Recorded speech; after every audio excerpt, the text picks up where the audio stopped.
រចនាចាមែនមានសំណួរពីប្រិយមិត្តយើងសួរថាហេតុអ្វីបានជាប្រទេសខ្មែរយើងមិនសូវមានបញ្ហាខ្លាំងរឿងរញ្ជួយដីដោយសារតែប្រទេសខ្មែរយើងនៅឆ្ងាយពីព្រំដែនផ្លាកតិចតូនិកតើផ្លាកតិចតូនិកគឺជាអ្វី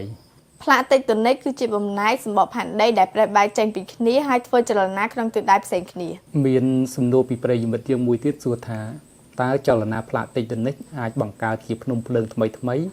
និងសមុទ្រថ្មីដែរឬទេចលនាផ្លាកតិចតូនិកអាចបង្កើតជាជួរភ្នំថ្មីអាចបង្កើតជាភ្នំភ្លើងថ្មីហើយក៏អាចបង្កើតជាមហាសមុទ្រថ្មីផងដែរមានសំណួរពីប្រិយមិត្តយើងមួយទៀតសួរថា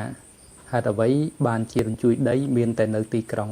តាមពិតទៅរញ្ជួយដីមានទាំងនៅទីក្រុងនិងទីជនបទតែនៅទីជនបទមិនមានអគារខ្ពស់សម្រាប់ដួលរលំទេត្បិតតែវាមិនមានអគារខ្ពស់សម្រាប់ដួលរលំតែក្រោយពីរញ្ជួយដីវាបានបន្សល់ទុកនៅស្នាមប្រេះអស់នៅមែន